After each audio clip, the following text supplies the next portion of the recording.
I also felt from my partner, Holiday, also a kind of curiosity, and she had done women's work and various things of like, what would it look like to do this together? So in that moment, that's where I said, okay, let's try this. Let's see what happens. And the first one happened in November in Ibiza.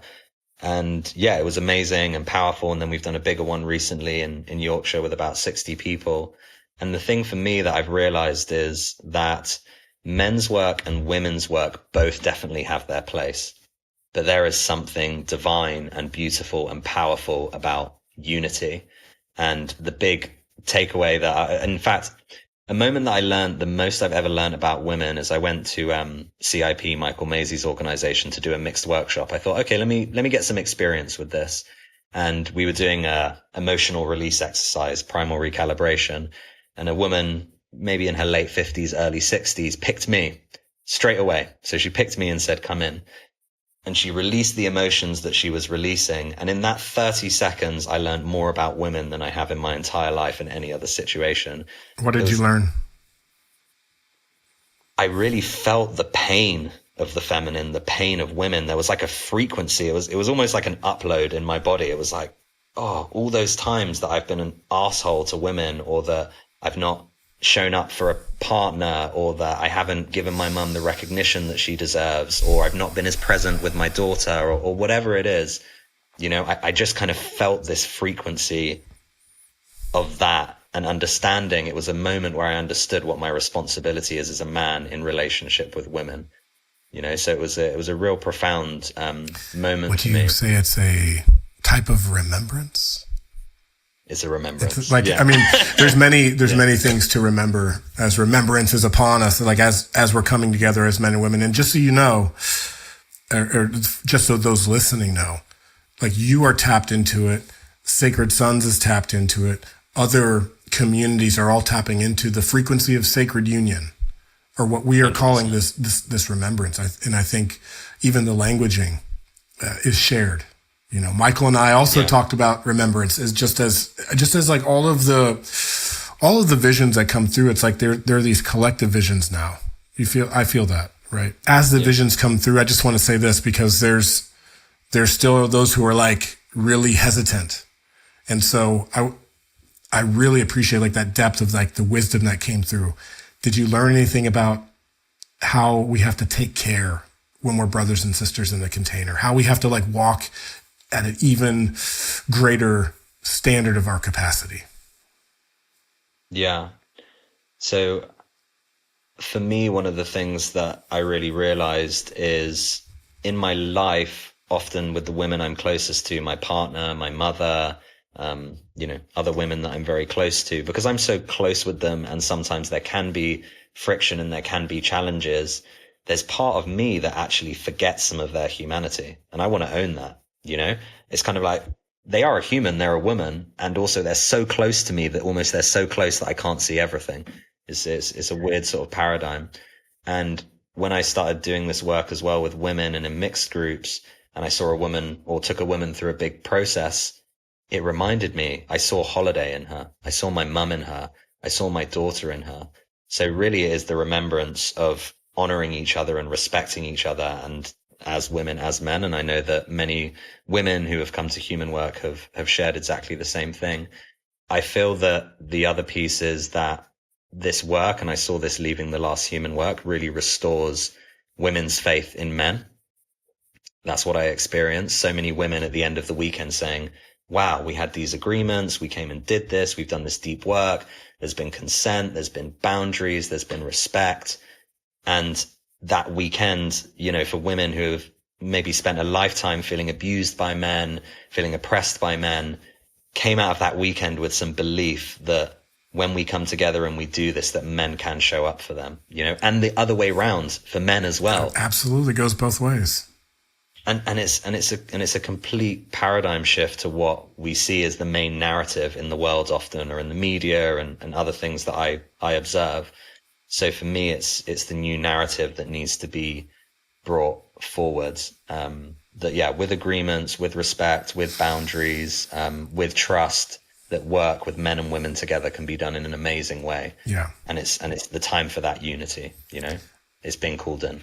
Yeah. And even aside from the deeply profound work, the healing work that happens as a result of the coming together, like one acknowledgement I like to make is for Remembrance, Convergence 9.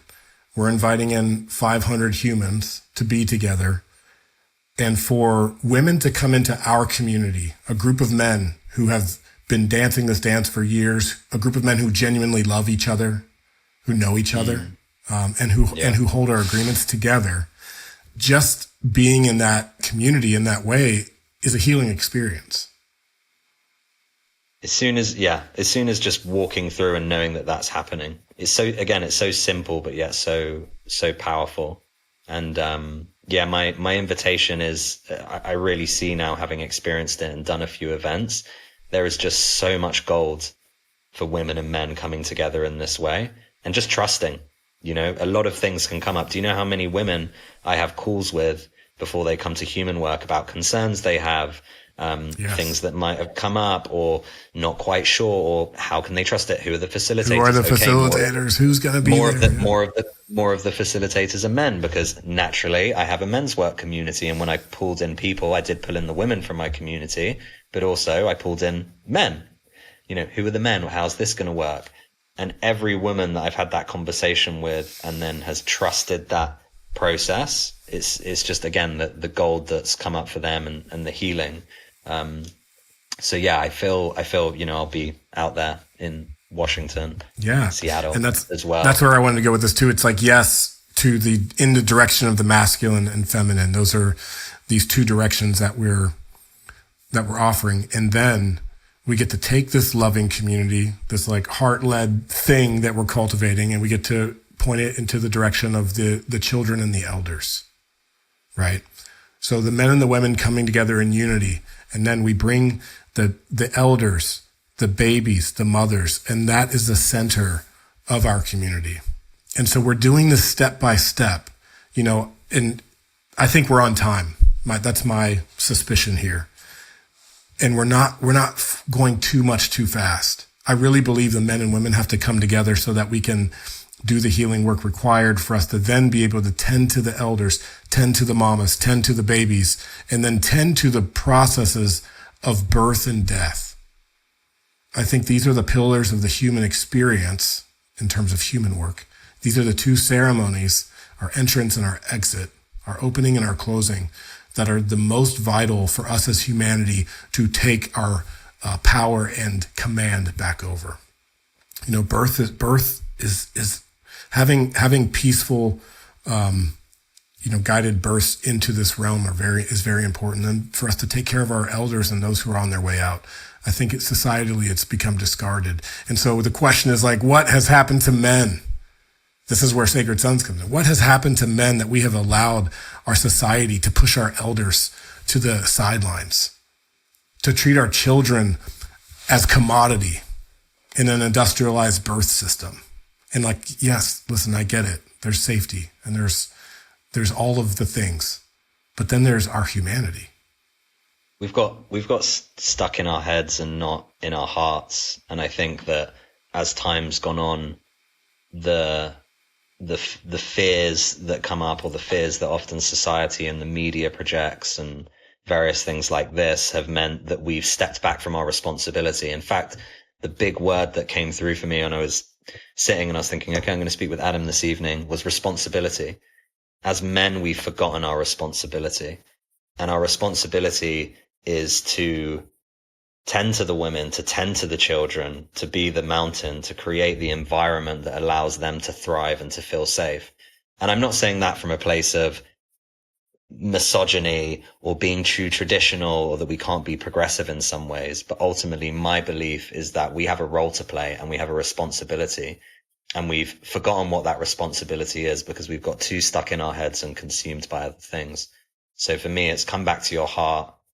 Come back to the responsibility that's in front of you. Tend to your garden, tend to your children, tend to your nieces and your nephews, your godchildren, the children in your community. It's that simple. It's taking that responsibility, and maybe at times it feels like a burden, but treating it as the beautiful burden that it is.